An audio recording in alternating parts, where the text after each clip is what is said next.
Happy Shabbat Saturday night. Um, Hoping that you guys are going to enjoy this, whether you disagree or agree with this. Um, I would suggest that you guys allow the Holy Spirit to guide you into truth. And that is exactly what we're going to do. First of all, I want to say a shout out to Robert. He is off tonight. He has plans. But guys, I wanted to show you really quick. I'll tell you a couple of things. December the 2nd, we will be starting Enoch. We'll be going through it, reading it verse by verse. I would love for you guys to come along. And I wanted to show you guys, we do have a whole clothing line that we're starting too as well. So let me show you that real quick and then we'll get on with the video here in about 30 seconds. Just wanted to show you this real quick.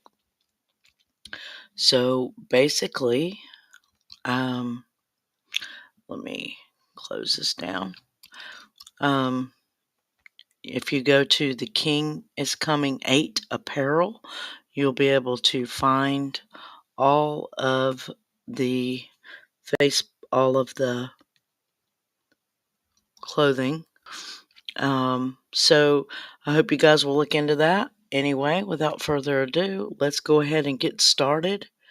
I'm going to have to change in. So a lot of you may have already seen this, and some of you may not. Now we've got one that is going to be, I'm going to do it last. But this one is actually a newer version with more evidence. So let's get started. Zadik, as the high priest forever, after the order of Melchizedek, brought forth bread and wine in Yeshua. On the night in which he was betrayed, brought forth bread and wine and interpreted the very thing that Abraham saw so many generations before. Yeshua took bread and he spoke this blessing. Baruch atah Yehovah Eloheinu melech haolam. Homotzi lechem min haaretz. And he broke the bread, and he said, this broken bread represents my broken body, which will be broken for you. By my stripes you will be healed. Do this in remembrance of me. I'm paying the price. Then he took the wine, and he said, Baruch atah Yehovah Eloheinu melech haolam. Borei peri hagafen. Blessed are you, Yehovah, our God, creator of the heavens and the earth, and the creator of the fruit of the vine. And he said, this represents the renewed covenant, which will be paid for in my blood. As often as you break this bread and you drink this cup, you exhibit what I've done for you, because I am making you priesting. I'm paying the price. Shabbat Shalom, priests and kings. All right, guys, here it comes.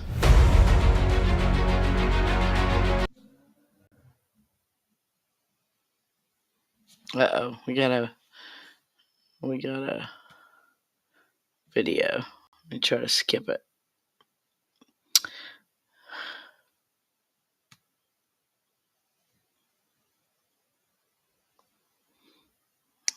There we go.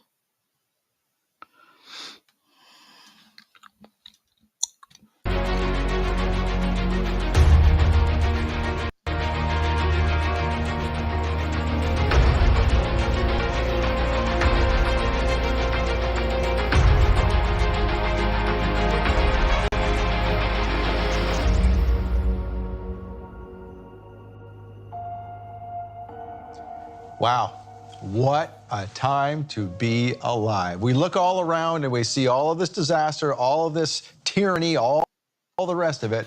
But what do you say? Look up. Your redemption draws nigh. We should be excited. And one of the most exciting things we ever did on the stage, we're going to talk about again. It has everything to do with where we are heading, the revealing of the Ark of the Covenant. And there's no greater expert on this subject, in my opinion, these days than Kevin Fisher. Kevin, welcome to Shabbat Night Live. Nice to be here. Thank you, Scott. You've been here before. Yes. But for those who have never met you before, explain a little bit about who you are and what you do.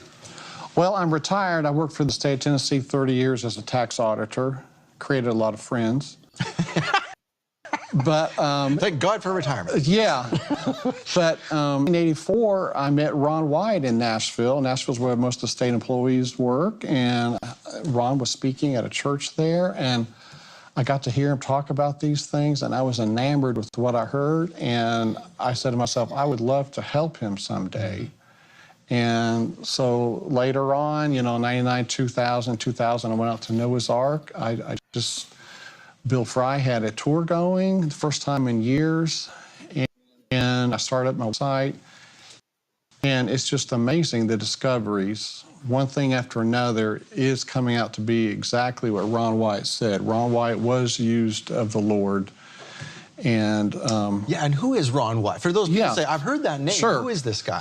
So Ron Wyatt found these things, the Noah's Ark, Sodom and Gomorrah, Red Sea crossing, Mount Sinai. He was a nurse anesthetist in Nashville, Tennessee, worked there for many years. But in '77, he went out to look for Noah's Ark. It had been featured in Life magazine in 1960, but cast aside as a natural formation. And so he went back out there and refound the Ark site, and God performed a miracle along the way, stopping their taxi where they needed to look. I mean, this is incredible. And Ron's an amateur archaeologist. He's an amateur archaeologist, nurse anesthetist. Before he went out and found anything, Scott, he was praying to the Lord, Lord, help me find something that will help someone get to heaven. This wasn't about, Lord, I want to get rich and famous. No, it was about, I want to help somebody get to heaven.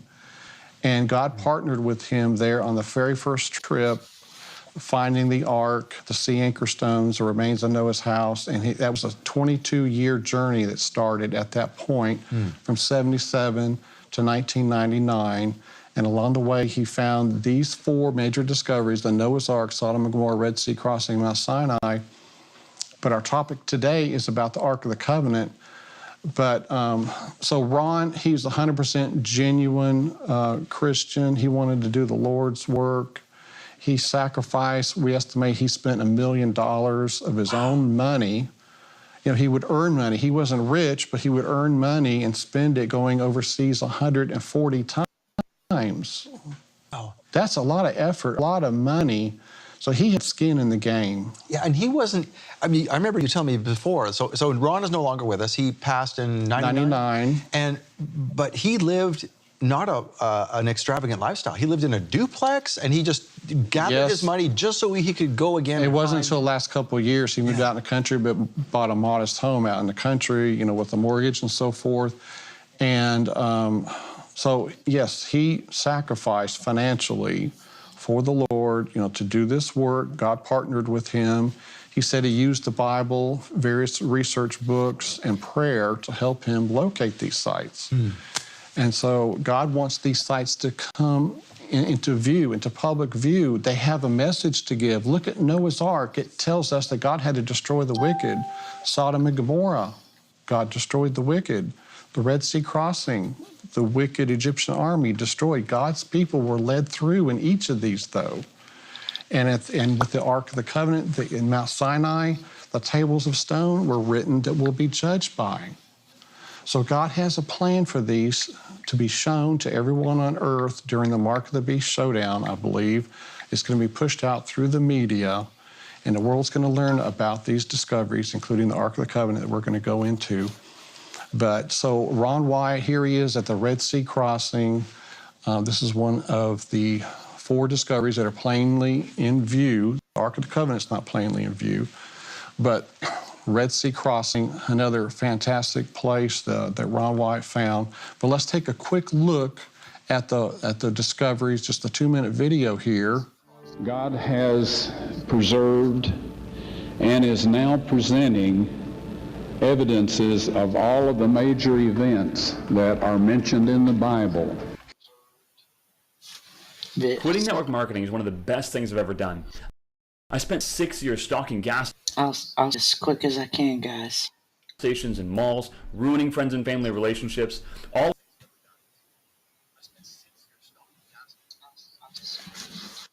Here we see Sodom and Gomorrah, these ashen formations along the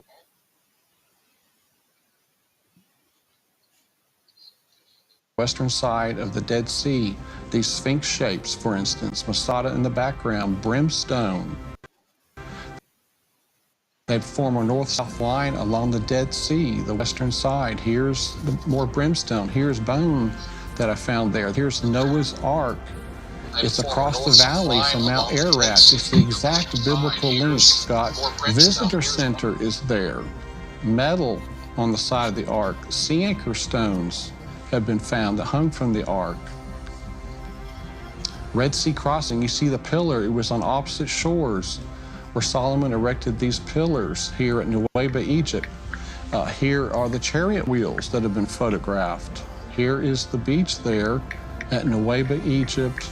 And in the foreground, you see the melted beach where the pillar stood. Mount Sinai here in Saudi Arabia, the golden calf altar, Mount Sinai in the background. Here's Moses' altar, the burned peak. This is incredible stuff. Split rock of Moses is on the western side of the mountain. Golgotha, the place of the skull here, near where the Ark of the Covenant is found. The Garden Tomb, Zedekiah's cave, where the Ark was secreted, and the crucifixion site is there in the Garden Tomb grounds, and underneath that is the cave with the Ark of the Covenant. And so this is incredible what God is bringing about. These 4 discoveries, like I say, are plainly in view. You can go to arkdiscovery.com and take a look at them. So our topic today is the Ark of the Covenant. Now, some people will say, I can see these 4 discoveries, but when he's talking about the Ark of the Covenant, that's over the top. I mean, he must be lying about this. That doesn't make sense. These other 4 discoveries are clearly real. They're authentic. God worked with Ron Wyatt, and then he turns around and lies about the Ark of the Covenant. God knows the future. God knows who Ron Wyatt was, and it's inconsistent and not logical to say that he would be lying about the Ark of the Covenant when God partnered with him on these other discoveries. Well, it would be like saying that John, the apostle, is a liar because he wrote Revelation. Well, that was just some weird dream he had and wrote it down. Well, we don't discount Revelation. Right. Right? It's the same kind of thing. Yeah. Yeah, so consistency here. He had the most credibility of anybody to claim to have found the Ark. Ron did not release the clear photographs and other evidence we're going to see here. He kept it private because he felt God has a timing for this to be shown. But we can take his word. He's a very credible person for what he saw. And we're going to show some evidence showing that it is real, such as metal detection, detecting the gold. We'll see that later in the programs. But I received an email from this lady. Ron was there giving her epidural. And she said, "Hi, I knew Ron Wyatt 16 years ago. He gave me my epidural when I was to give birth. Ron stayed with me until my son was born, but he was not breathing, had no heartbeat." So this is an email from the mother, okay, she sent to me. She said, "I was screaming. I looked up for Ron for answers. I saw him kneeling down in the corner of the room praying." So here is the layout in the delivery room. And as God is my witness, the whole room lit up. The nurses were talking about how you could feel the presence of God in that room. Wow. The room lit up. So imagine a supernatural light coming on in this room with Ron Wyatt praying. And then she said, "Then my son started to breathe." Her son came to life. She said, "Ron was my angel." Now, how many people do you know that have prayed and someone came to life? And the supernatural light came on in the room, showing that God, the Holy Spirit, was there. Ron had a connection with God. He didn't have the connection with the devil, like some people want to say, this guy's a bald-faced liar. That's totally false. That's evil for people to say that. And Ron didn't take credit for saving the baby. He just prayed and let God take the glory for bringing the baby. He did. I never heard Ron talk about this, but this lady emailed me, so I brought it out, you know. So So our topic's the Ark of the Covenant. Here's an intro video for the Ark of the Covenant.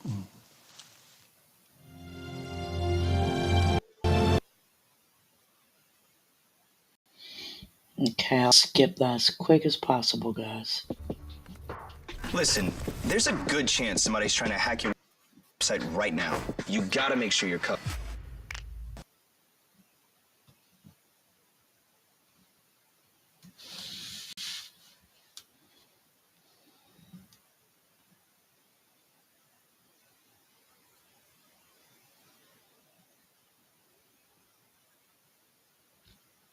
Here it comes.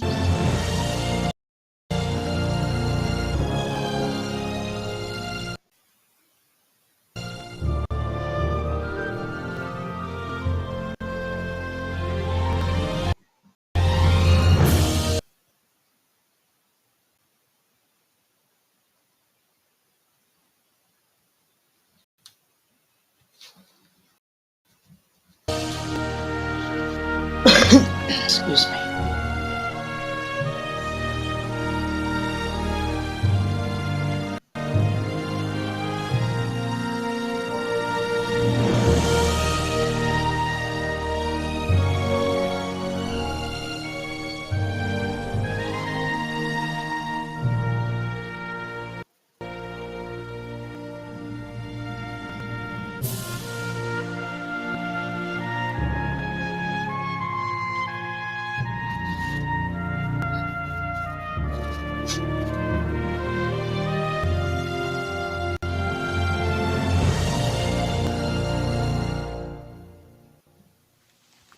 So the ark, it was used in the most holy place of the sanctuary, the one compartment in the back of the tabernacle, or later it was in the first temple, and that compartment was only used one day a year in the Day of Atonement, where the high priest would go into the most holy place, as it was called, to atone for the sins of the camp.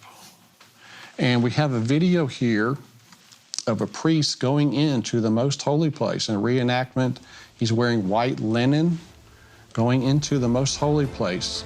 He would take in blood first from the blood of a bullock to atone for his sins, and then he would take in blood from a goat for the sins of the people. And this is our Ark of the Covenant here that Jeremy Cohen donated, but this priest here is going to sprinkle the blood on the right side. They were always told God would tell them to sprinkle the blood toward the east. And we'll go into that in more detail as far as the east, north, and so forth, how it was aligned, the Ark of the Covenant. So the blood was sprinkled here to atone for the sins of the people that had been brought into the sanctuary over the course of the year. And this blood was atoning for the sins of the people over that 12-month period.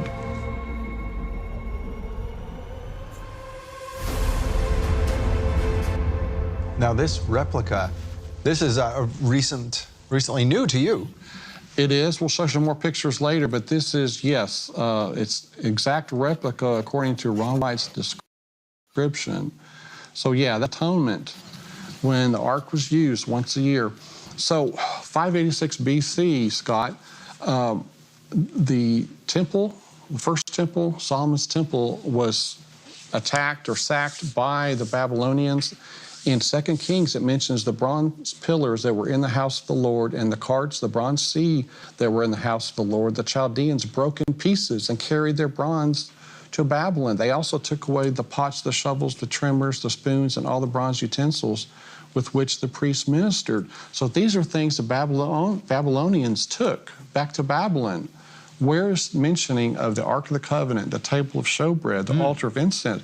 There's no mention of these major items. Good point. What happened to them? So, what about 2 Maccabees? Jeremiah found a cave dwelling. He carried the tent, the ark, and the incense altar into it, then blocked up the entrance. Some of his companions came to mark out the way, but were unable to find it. When Jeremiah learned of this, he reprimanded them. The place shall remain unknown, he said, until God finally gathers his people together and shows mercy to them. Then the Lord will bring these things to light again. So this is a hint here that Jeremiah hid the ark and the other furnishings in a cave. This is consistent with what Ron Wyatt found. Here was Ron in 1978. Their first dive, they found the chariot wheels, and he's getting ready to go up to Jerusalem. Now, quickly mentioning the chariot wheels. Sure is a lot of commercials on here.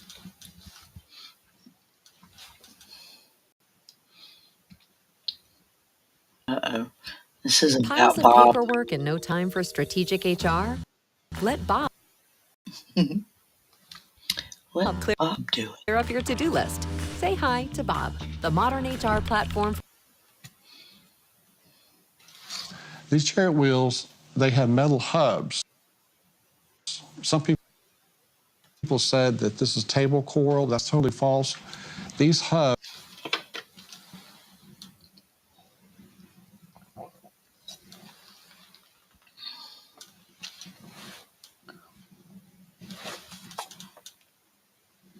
have been checked with underwater metal detectors showing that there's metal in them.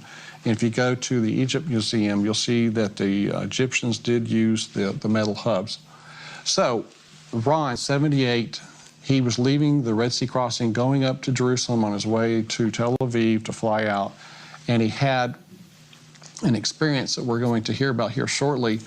It was in the Garden Tomb grounds. John 19 said the place where he was crucified, there was a garden. In the garden, a new tomb in which no one had yet been laid. So the crucifixion area had a garden near it and a new tomb. So these things should be together. And this is the site we're going to take a look at in our programs here. This is the Garden Tomb grounds. This is the Garden Tomb here. It's very popular. This is sort of the Protestant location for Jesus' burial. This is inside of it. Jesus was placed here on the left side. About 60 feet in front of it, you see this wine press, one of the largest in the Jerusalem area, showing that there was a garden, like to crush grapes or whatever. And then about 50 feet from that is an underground cistern, water cistern for collecting water to water the garden. So once again, we have a tomb, we have a garden area, and so Ron found the crucifixion site. Here's Golgotha, the place of the skull. It's about 100 yards away along the same cliff face as the garden tomb. So this is a sign of execution here. Golgotha, the place of the skull. So Ron Wyatt's going to tell about his first experience at the crucifixion site when they were walking to the back of the garden. I have come home and I have stood at the base of the steps just dreading the 40 stairs that I have to climb up. And there's 40 because I've counted them.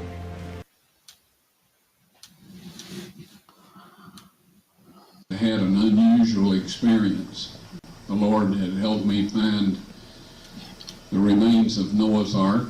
He had helped me find the remains of Egyptian chariot parts and horse parts and people parts in the Red Sea and the Gulf of Aqaba. Excuse me. And I had gone to the Middle East with my sons. We had trained as divers, scuba divers, and we were going to get some of those chariot parts out. Well, due to my carelessness, I got sunburned to the point that my legs swelled up, my feet, and all of this, and I couldn't get my diving equipment on. So I was up in Jerusalem hobbling around, feeling very, very rained on, waiting for my cheap airline ticket, the date that was on it, to arrive so we could fly home. We didn't have the money to change the ticket. And during this time, I was hobbling around the city a little bit. And one day I met this archaeologist who was in charge of the Jerusalem area there. So Ron's arm was lifted, and God spoke through his mouth and said, there's Jeremiah's grotto, and the Ark of the Covenant is in there. Now, Ronnie and Danny, Ron's teenage sons, were there with him.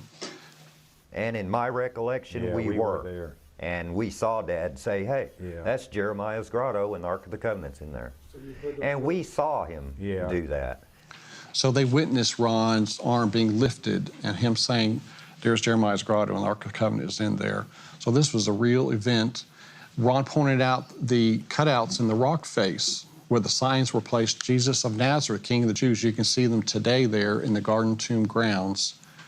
And that's what Ron spotted in his first trip there in 1978. We had said, Dad always had us reading books on Sabbath, you know, instead of watch TV.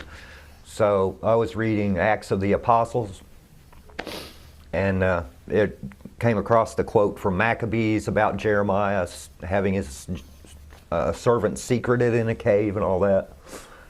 And we kind of, I kind of said, Dad, how come we don't go find that? You know, you'd already found Noah's Ark, you know. Is this after his arm had stuck out? No, this was before. Okay. Before that even happened. Okay. Yeah. And he said, Dad started questioning it then. He goes, well, I don't even know if it's still down here. I don't know if it's in heaven or not. Some people think it's in heaven, some people think it's down here. And he started studying up on it. And then we went back overseas and we went to the Garden Tomb, you know, just to look at it, basically. Yeah. And that's when it was just a tour. His arm went up. We were doing, yeah. And he said, you know, and at the time when we walked in there, Dad said, "See those cutouts?" And you remember? Uh-huh. And this was like the first time we had ever seen the Garden Tomb. And Dad walked around there, pointed his finger, then he showed us the cutouts. All right. Wow. Yes. So that was where the dig was going to start. In that area, it was January 1979 where they were going to start the dig. And it's strange that today you see bleachers there, right? And do they even recognize what is right behind them? 99% of people don't realize what that is.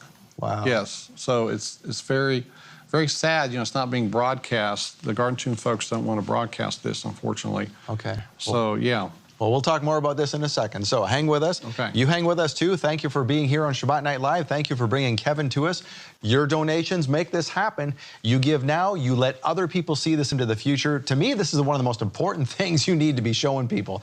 This is hinting of what is coming. So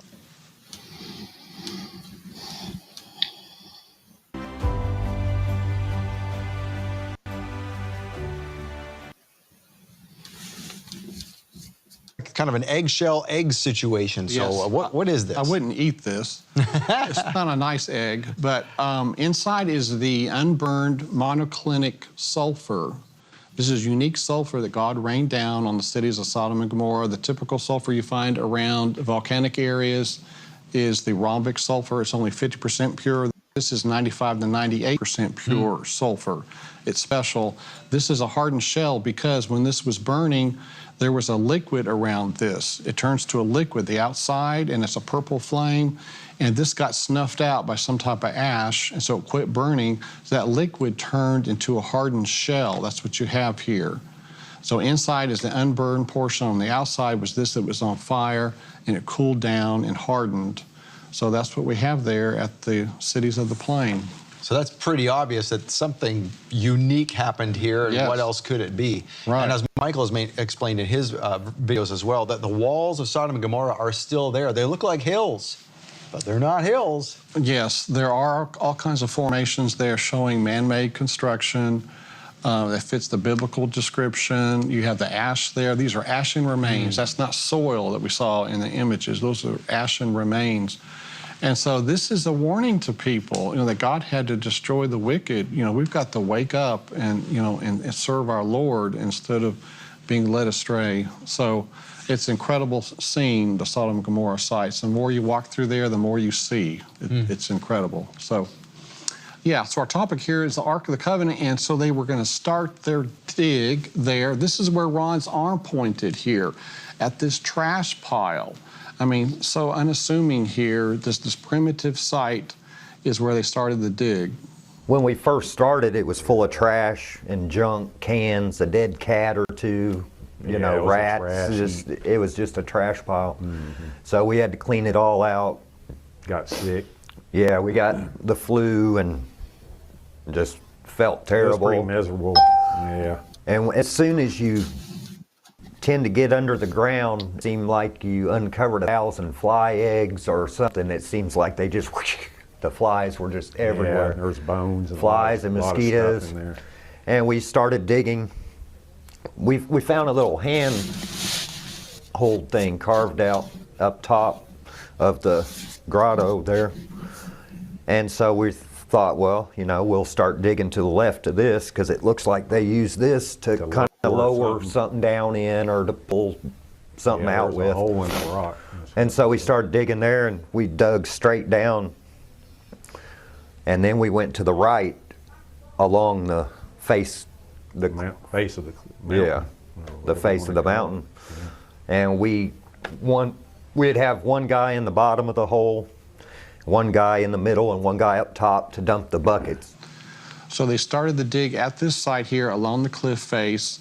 And here is a still image of some of the dig crew, for instance. At one particular point, there was 9 people here. On the left side here is the rock escarpment where the dig was being done. There are some people out there saying a dig never happened.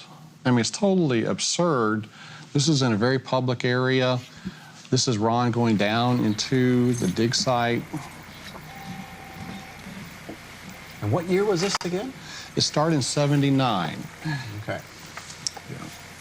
And in 82, he found the Ark. How did they ever get permission to do that?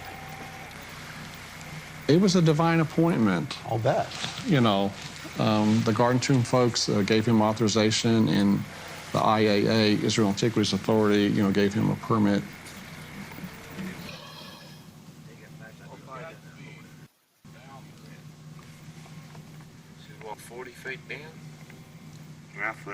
So Ron went down by himself, or are there other folks down there with him? In this example, there's a couple of guys with him. Okay. I understand some of this was quite a tight squeeze, too. Yes. Ron had to exhale in order to get through some areas going to the Ark. Yeah. On the end of the jackhammer. Just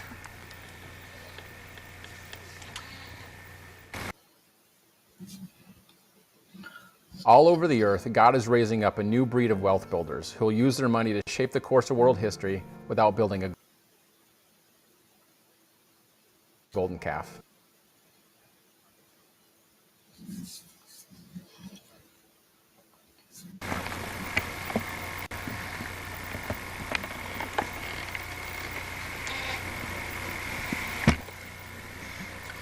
Hi, I'm Ron Wyatt. Welcome to the Ark of the Covenant dig. We've been working in this area since 1979, and shall we say it hasn't been an easy job. In 1982 we were able to get into the chamber where we saw some of the furnishings from the first temple. Now we accomplished that by going down through this hole here that's about 40 foot deep, and then coming out of there back up into a chimney in spelunker terminology, and then squeezing on into the chamber. Now, if it were just simply getting into the chamber, we could do that.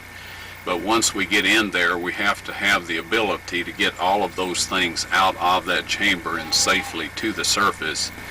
So it's not like just treasure hunting where you go in and get whatever is there and take it out. We have to consider taking care of the objects that are beyond this wall.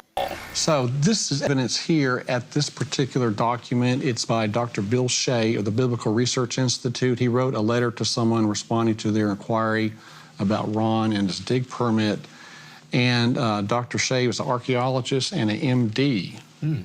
And he had talked to the Israel Antiquities Authority. You see here in line 2, yes, he did have a permit from the Department of Antiquities to work there for several years.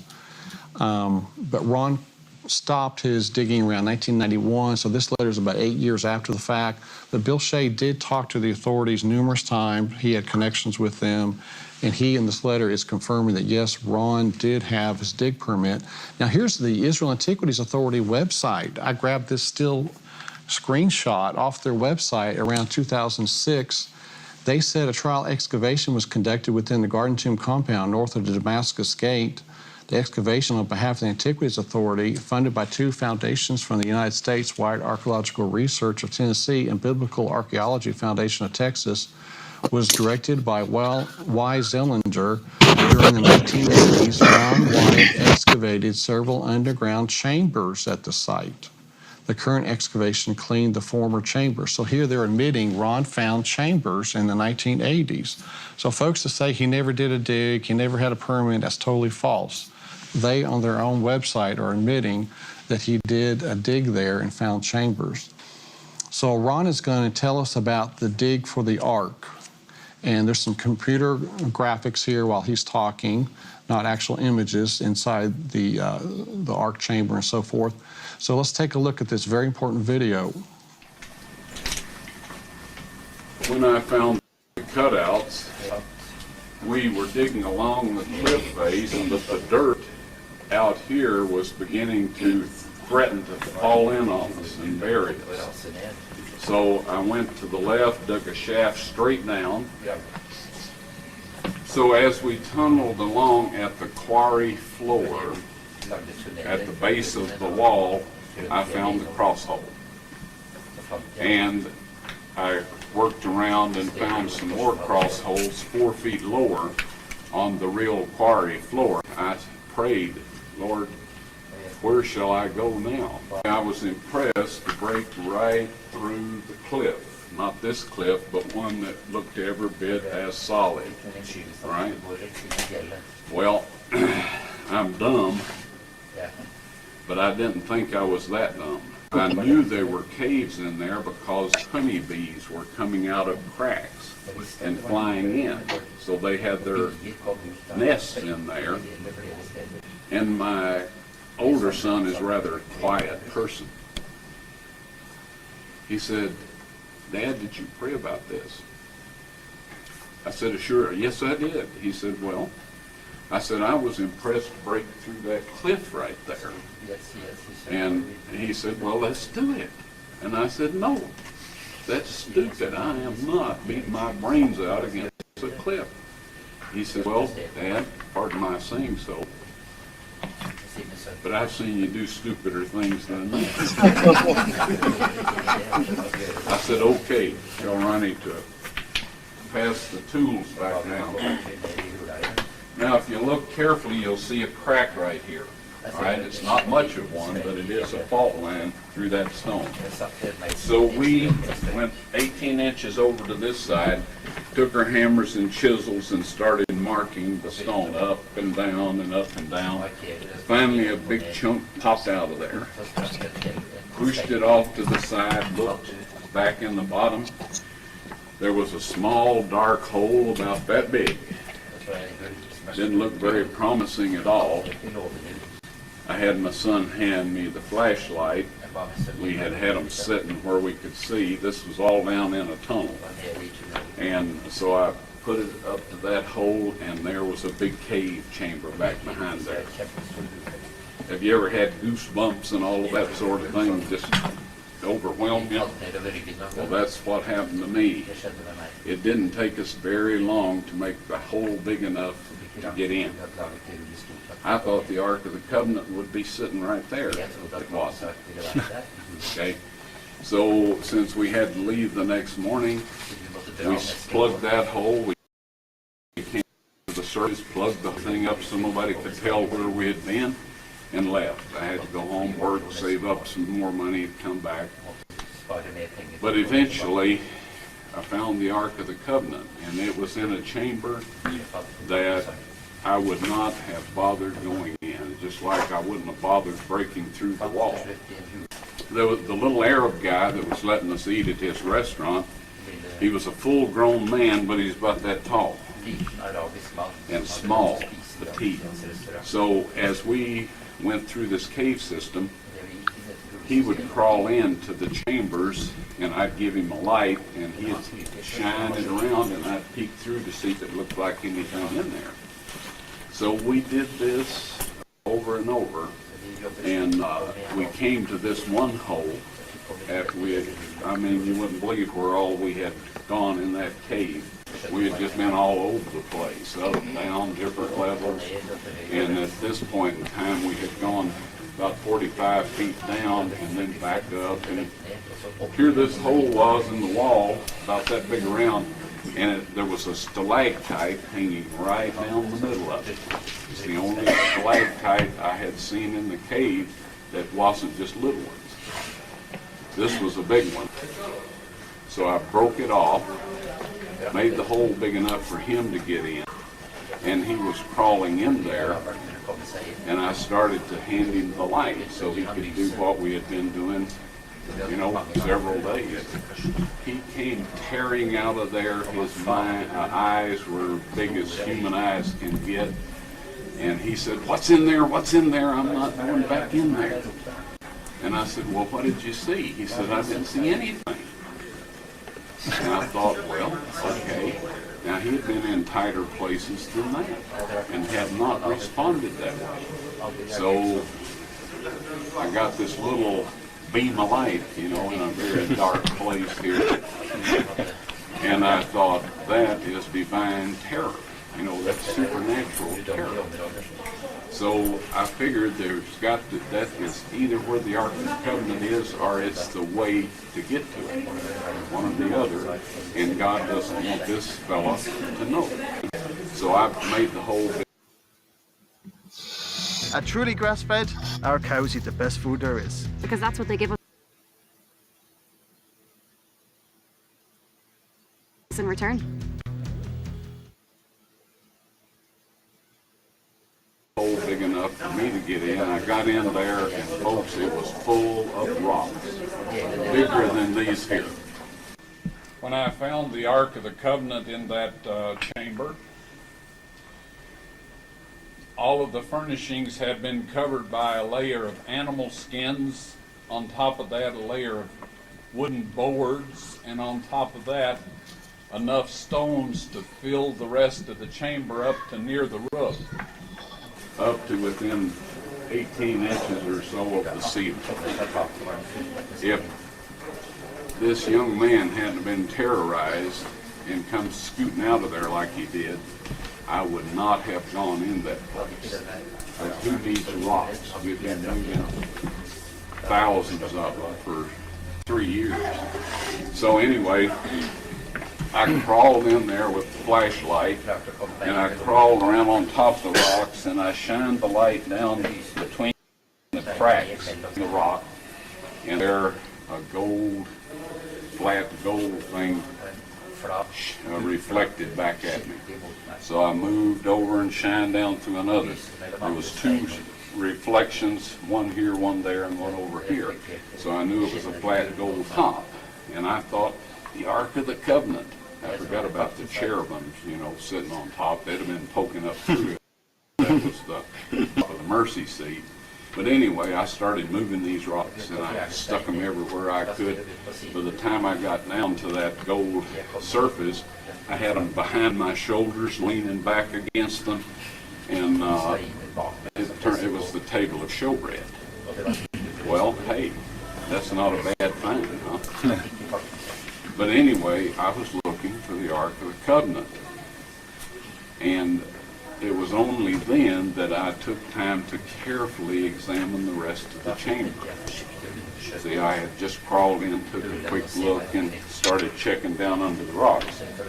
So as I moved the flashlight along the wall, I saw a stone box sitting against the wall about this low, this much space between it and the ceiling. The lid was broke, slid around, and right above it was a crack with dark brown looking material at the bottom on the bottom of this crack. And I was able to see the top of the lid of the box. On both sides of the broken pieces was more of this brown stuff.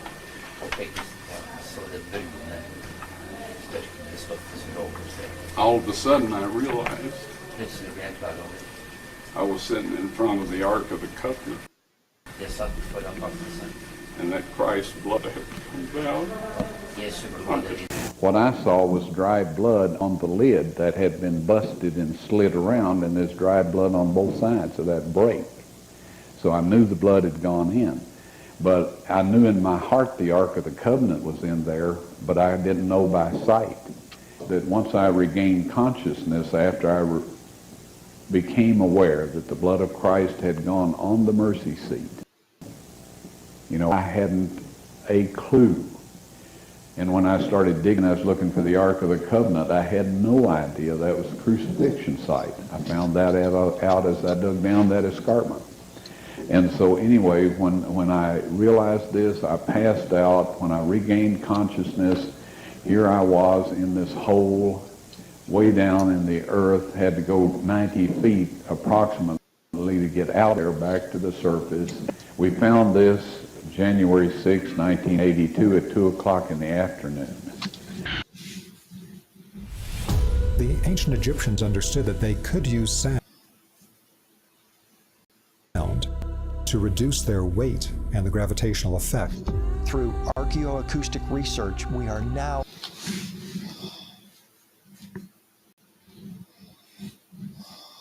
When Christ died and the earth shook and the rocks were rent, a crack came right down the entire face of the escarpment, right past the left side of the cross hole, and the stone opened up. Down below, 20 feet below, God had arranged for the Ark of the Covenant with its mercy seat, if you please, his earthly throne, to be positioned right down there 600 years before in 586 BC when the Babylonian army destroyed the city. When the centurion stuck his spear in Christ's spleen and probably left ventricle to make sure he was dead before he gave the body to Joseph of Arimathea, when he pulled that spear out, the separated platelets and serum of the blood of the Son of God gushed out, went down through that crack onto the mercy seat. And that ratified the Old Covenant and the New Covenant. So Scott, amazing. Christ's blood going down onto the mercy seat. Ron White finds this Ark of the Covenant in the cave. And it's just amazing how God arranged this scenario where the cross was put above the Ark of the Covenant and Christ's side was pierced and his blood fell out onto the mercy seat of the Ark of the Covenant. And we're told in the Bible that it gushed out. So it wasn't some little trickle. So it makes sense that all of that liquid could make it through those rocks. And, and you can't make this stuff up. I mean, Jehovah can orchestrate this stuff. There's no way no one could have thought this up. It's just incredible how God did get that on the western side of the mercy seat. Right, because the western side was never used. It was left vacant. That's right, yeah.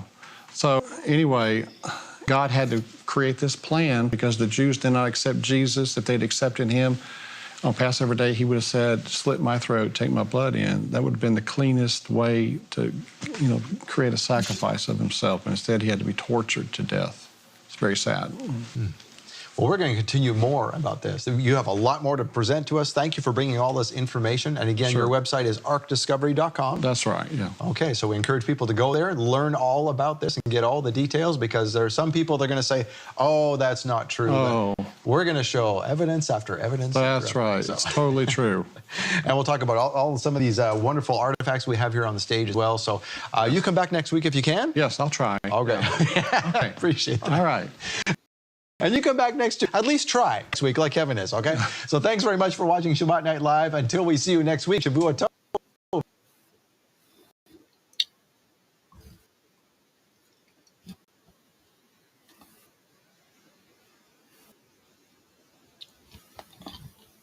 Okay, guys, that is not all. I wanted to share something with you before we watch the other one. This is going to be kind of long. So hold on one second.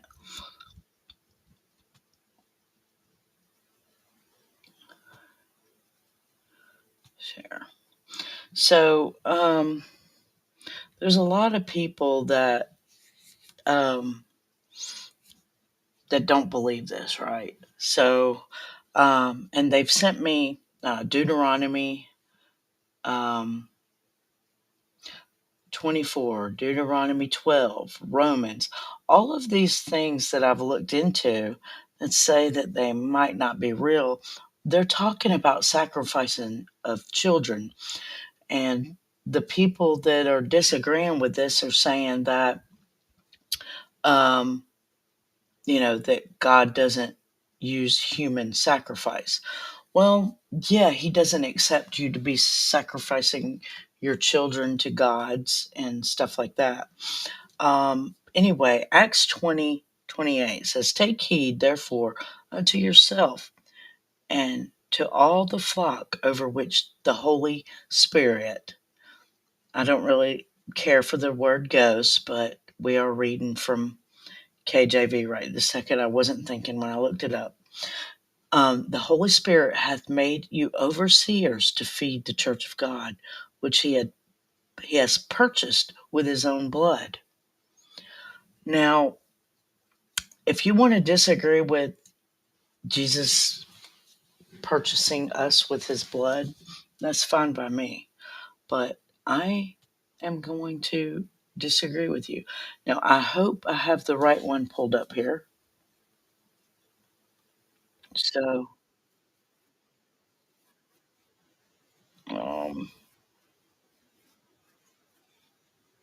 give me just a second, guys.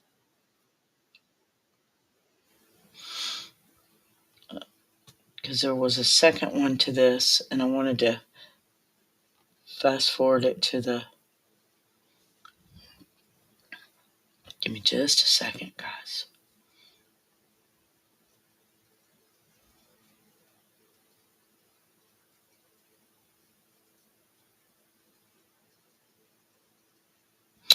Okay, I've got to find it. Hold on a second.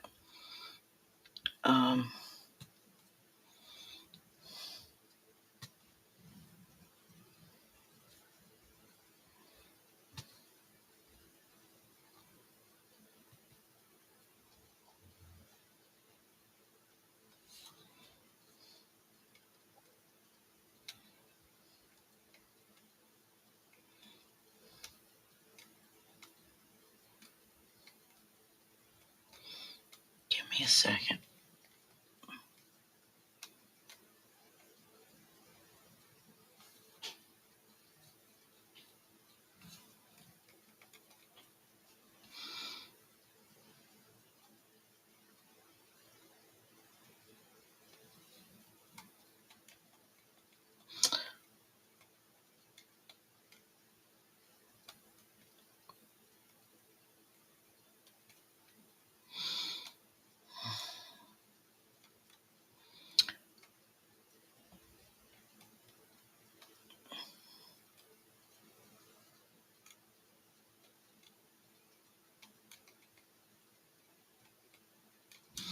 Okay, well, maybe I will find it and I'll do another one on this.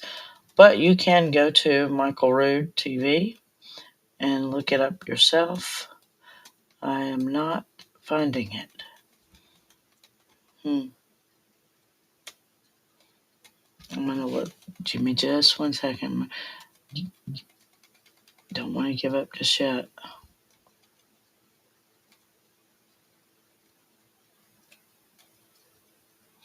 All right. Apparently, we're not supposed to watch that tonight.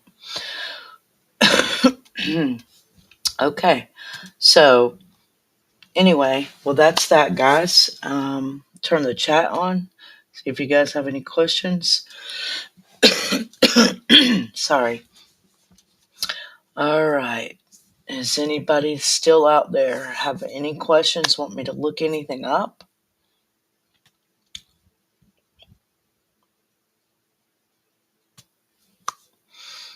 So this right here on the left side of the screen is the part where it shows Golgotha, the blood dripping down onto the ark. You know, I don't know. I don't know. In my heart, I feel like it's the truth. So, let's see.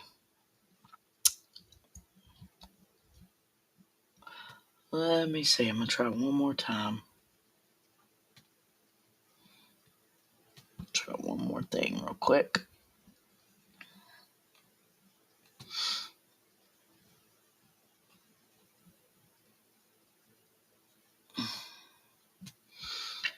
Okay.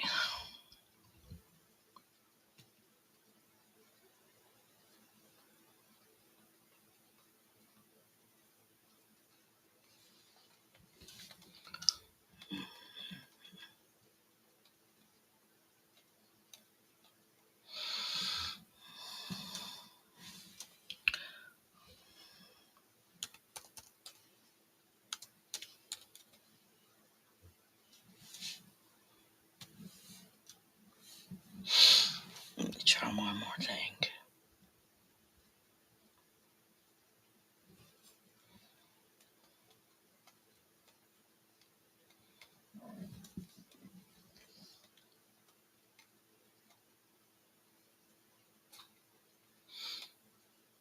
Oh, I found it. Yay. Okay. I got it, guys. So we're going to keep going then. We are going to keep going. And this is when it really gets good. So, let's see. Present. Hold on a second. There we go. All right.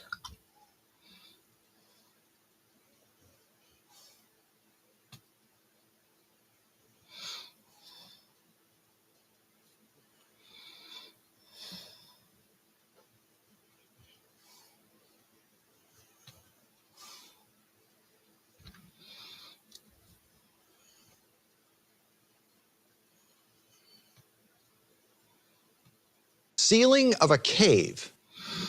So here we go, guys.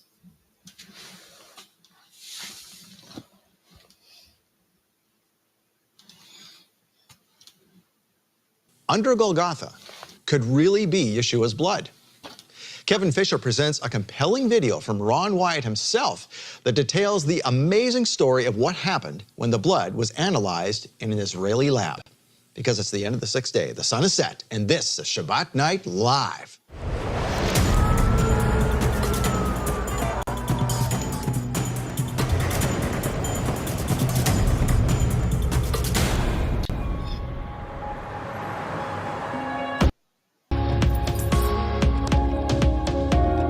See if I can fast forward it a little bit to get this going.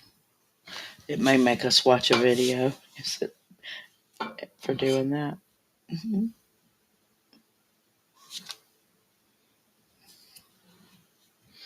Oh, come on. One thing was that it only had the chromosomes that showed it was from one human being, not two. So, yeah, you can imagine how they were freaking out. Okay. And that's, yeah, we'll see all that tonight. I Now, can't wait to watch that. let's talk. Well, I can't wait to hear about your trip to Israel. Now, you went to Israel recently, right before it all hit the fan over there. Yeah. Which, my goodness, am I glad you went when you did. Yes. First of all, you got to see the land, but you got out and back here before anything triggered. So Right. Thank goodness for that. But tell us highlights of your trip. Oh my gosh, there were so many. One of our guests, Al McCarn, Yeah. he has a ministry, him and a friend of his, called 10 Nations. And we went for the 9th of Av just to stand with our Jewish brethren. So we got to do marches with them and fasting. And it was just amazing seeing some great business owners there and in the land of Samaria. And it was astounding. There are so many things. Garden of Gethsemane. Stunning, just beautiful, beautiful. I could have spent days there. It's just so beautiful. And Shiloh, That was probably my favorite. Why? What was so special about Shiloh? Because there was so much uncovered, so much unearthed. It's just it's stunning. The Byzantine era of the buildings and stuff, oil presses. It's beautiful. So hopefully it's still there, you know. Yeah. Hopefully it's still there. Well, we were just, go ahead. Well, and just that, and I got to ascend Temple Mount with Yehuda Glick. And that was fire. That was amazing. Yeah, that's probably not happening right now, anybody going up there. So, yeah, you really got to do something special there. Yes, I did. So I remember how excited you were to go over there, and it's Yes. like a dream come true. It So really was. And that's, you know, some of these photos in front of us here, we're looking at the Jerusalem letter art. This is from Here, this I month's can hold Love that Gift. this Yeah, side. So this is photos taken by our All right, friend I'm gonna try to fast forward Terry this. Bishop when he went to Israel. And he basically noticed all of these different shapes in the buildings that look like letters. And so he put them all together, and it spells the word shalom. And below here, it shows where each of these was taken. Temple Mount, the Garden Tomb, Gethsemane, the Rampart Wall, empty tomb again, and then the Temple Mount. So this is actually part of our love gift this month. And another part of the love gift this month is this breadboard. This is so pretty. Yes, and it says Shabbat Vayom Tov, which means for Shabbat and special occasions. There we go. And this is solid walnut. There we go. We may have to watch a video, but here we go.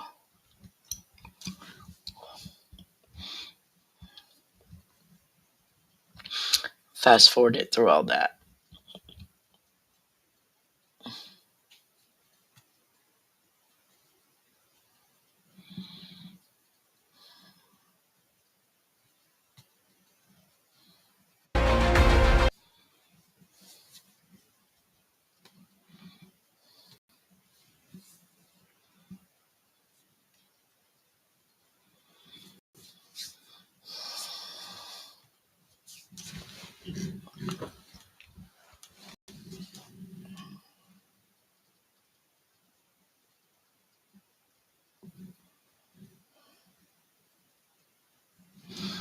Oh, come on.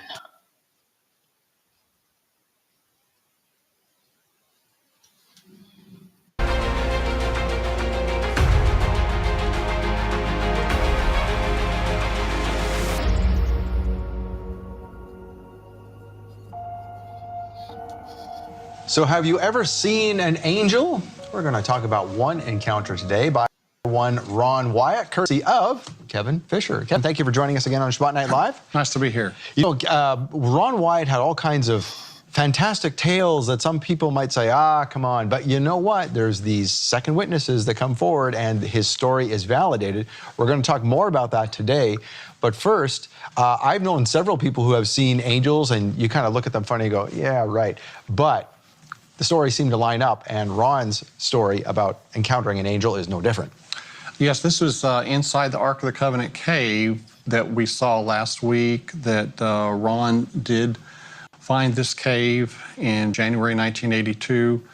His fourth trip into the cave was 1989, 1990. And when he entered the cave, there were these four men, young men in there. And the cave had been cleaned out. There had been stones placed in there to kind of fill in the gaps and so forth. The furniture had been moved into its correct position.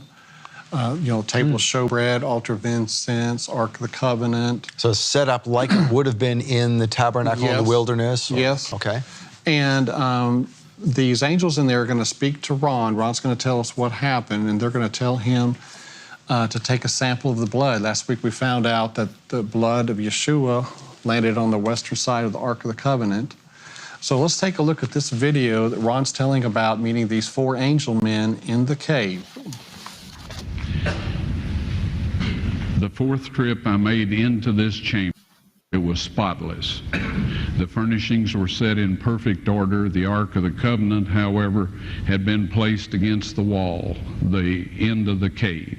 The end of the cave was a beautiful crystal radiating the colors of the rainbow.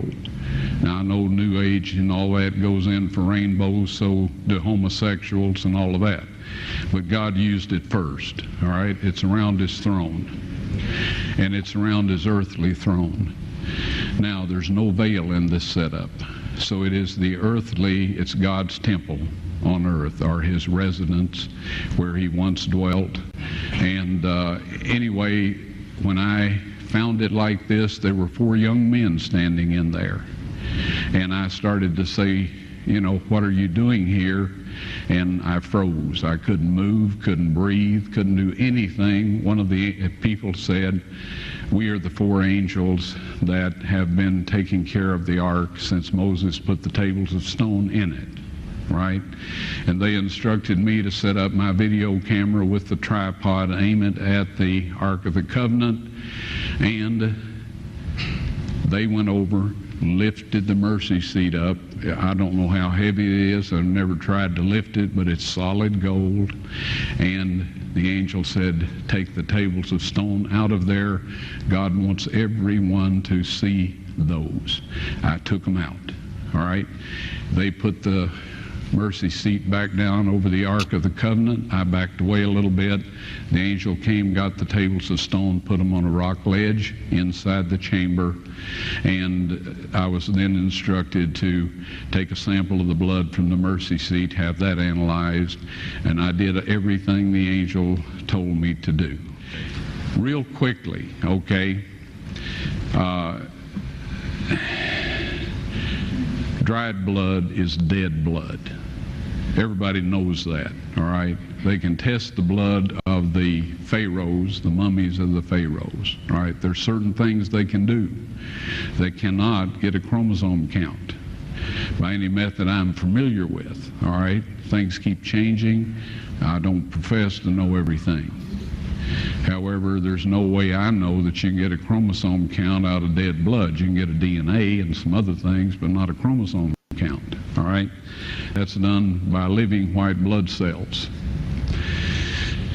Now then, first of all, in this analysis, I took the blood into a laboratory in Israel. I asked one of the people I work with in antiquities, where is a good laboratory that does reliable work? And they said, such and such, such and such. I took it. I just said, please examine this blood and tell me what you can tell me about it. All right? They said, well, look, we're going to reconstitute it. We're going to put it in normal saline and keep it at body temperature for 72 hours with gentle swirling. All right, that's their business. That's great. I said, now I want to be there when you check it out. They said, fine. So I went back. They checked out. I said, now, they said it's human blood. We can tell that. They did whatever tests they need to do. And then I said, take some of the white blood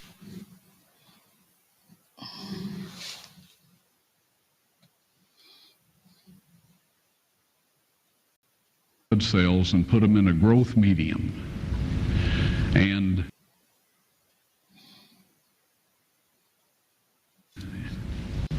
keep them at body temperature for 48 hours. And they said, well, that'll do no good because it's dead blood. I said, would you please do that for me? And they said, okay, we'll do it. So anyway, I said, I want to be there when you take it out and examine it. So I was back there. They took it out, examined it under a microscope, and the one technician called the other one over there, and then they called the boss over there, and they were talking Hebrew a mile a minute there for a little bit, and they looked at me and they said, Mr. Wyatt, this human blood only has 24 chromosomes in it. Everybody else has 46. You see, 23 from your mother, 23 from your father, 22 autosomes from your mother, 22 autosomes from your father. You get an X from your mother, you may get an X or a Y from your father, all right? This blood had 23 chromosomes from the mother's side, one Y chromosome only. You see, the child could not have developed if they hadn't had the autosomes from the mother. So all of his physical characteristics were determined by his mother's side of the family, her autosomes. His maleness was determined by this one Y that came from a source not a human male. Then they said, this blood is alive. And then they said, whose blood is this?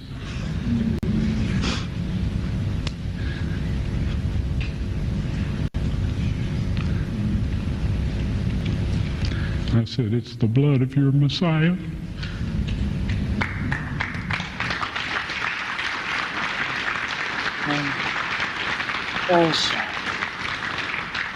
And I assure you, those men's lives have changed. So, Scott.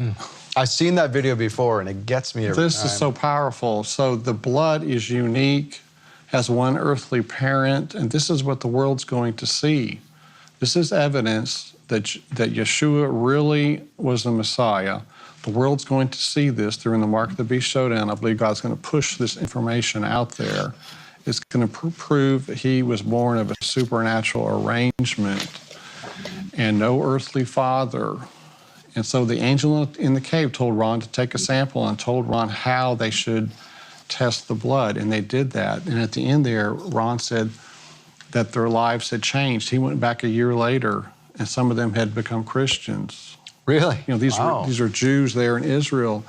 So they're seeing evidence right in front of their face, these lab technicians. And when they saw the lab results and Ron said, this is the blood of their Messiah, they started screaming and pulling at their hair. This is huge, this evidence that God's going to bring out. We'll talk about it more. But this is part of God's plan to clarify the truth to everyone on earth. He loves everyone on earth. We as Christians feel proud, you know, we have it right. A lot of people, the majority of the world, they've grown up in false religions, Muslim, Hindu, Buddhist, and God loves them as much as us. And he's going to bring out this evidence to the world before he judges everyone, the judgment of the living. So what about the lab reports on Jesus' blood? Some have said there's never any paper lab reports, but there's 5 eyewitnesses that have confirmed the lab reports. Ron mentioned it to them or showed it to them. The first one here is Jessalyn Johnson. Ron said to her, I would show you the lab report, but you're going to get to see it. She said she never got to see it, unfortunately. So at least Ron verbally confirmed it to her. Dr. Jonathan Gray and his wife Josephine, they both told me separately in separate emails that yes, Ron was going to show it to them, but it was late at night, and Dr. Gray said, hey, let's do it in the morning. So Dr. Gray put it off, and then the next morning, they're visiting from Australia, the next morning, they forget about it and they don't get to see it. But at least Ron did say he had it and was going to show it to them. So this is another witness. What about Henry Groover? He said he saw 3 lab reports verified in front of him by a document specialist. And here's a video clip of Henry Groover talking about this incident where the lab reports were confirmed right in front of him. My name is Henry Groover. I'm with Joyful Sound Ministries in Woodman, Iowa. And I worked for many years with Ron Wyatt, traveled many places with him, met him in Jerusalem, been back to Jerusalem and parts of the Middle East with him, from Turkey to Egypt.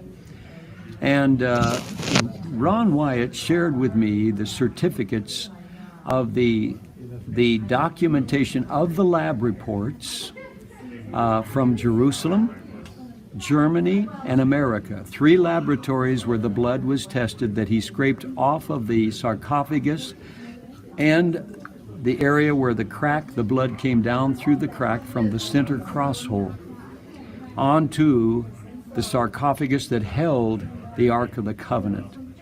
I was in the Southwest Regional Convention of the Full Gospel Businessmen in January of 1998.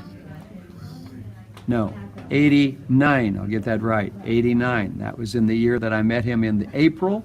I was with Ron Wyatt in 1989.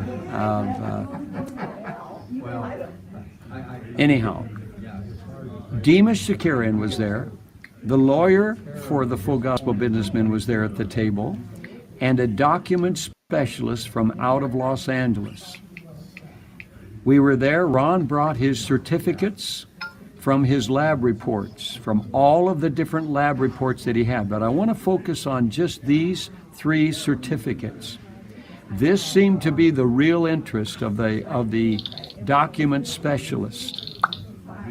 He inspected the 3 different lab reports from Jerusalem, Germany, and America of the blood that went on the mercy seat. He looked them over. He literally had documentation for the labs, the technicians, and the listing of every test that was done. He had the numbers. So this is a first-hand report from Henry Groover. What about, is there another eyewitness to the lab reports? And that would help because Henry is no longer with us. It'd be and a second witness. So Bill Wyatt, who is Bill Wyatt? Hey, he's got the same last name as Ron. Well, he's Ron's brother. Oh. Yeah. Okay. And Bill Wyatt, he's a very godly man, just like Ron, very humble. There's an incident that took place with Bill 10 years ago. He was handing out a book, Steps to Christ, to this lady at a convenience store. He put a dollar bill in a chapter heading, and the church address was stamped on the inside. She wrote the church, and she said, I had been crying, and Bill gave me this book. It was in a chapter I needed to read. I appreciate it so much. And she said, when he walked to the counter, there was a halo of light over his shoulders and head. This was her report writing the church about Bill Wyatt here. And she has no idea of the stories of Ron with the light and all this. Exactly. So it's pretty amazing. So I asked Bill one day, did you ever see the lab report on the blood? He said, yes. I said, yes. And so I said, we can meet and record this. We did. We met in this Mennonite community. I got my camera out and we recorded his testimony. Here it is, a short testimony about him seeing the lab report on the blood. So I'm here with Bill Wyatt, Ron Wyatt's brother. Younger brother. And you're the younger. Was it 13 years? Yeah, it was 13 years. Okay, great. Was it exciting watching him with these discoveries over the years? Well, 20 years or so he was working on them? It was very exciting. He would come. We had family reunions, I don't know, since the probably 70s, maybe earlier than the 70s. And so he would come every year, and he would bring his videos, and he'd bring his papers and everything he had, and he would, of course we'd go to church, and then, but at the reunion, after reunion, we'd go down to Dad's old home place, and we'd swing and run the hills a little bit and go down to the river and skip rocks. But we always took time where he would sit down and fill us in on what was going on. Talk about what's going on. Wow. Yeah, that's exciting. So at some point he was able to show you the lab report on Jesus' blood. Is that right? He absolutely did. He showed us. That was kind of later on. Yeah. That wasn't his first discovery. Do you know what country that report was from? Was it U.S., Israel? I think it was from Israel. Okay. I think that was the first one he had. I'm not sure if he had more than one done. But I remember him telling us, how he found the blood. Yes. And he scraped it off. Right. And there were people always trying to trick him, always trying to, we call it scamming him, scamming us now, but they were always trying to get his discoveries for to take advantage of it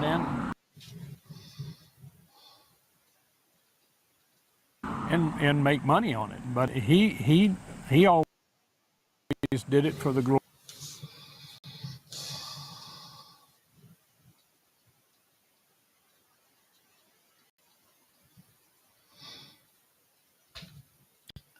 Well, guys, that was what it was. Right. There's your other witness. Did you actually see him with a blue? And there's more. You guys can go to look up Gold Under Golgotha on Shabbat Night Live. You just look up Rude Awakening, and you'll be able to find their last video.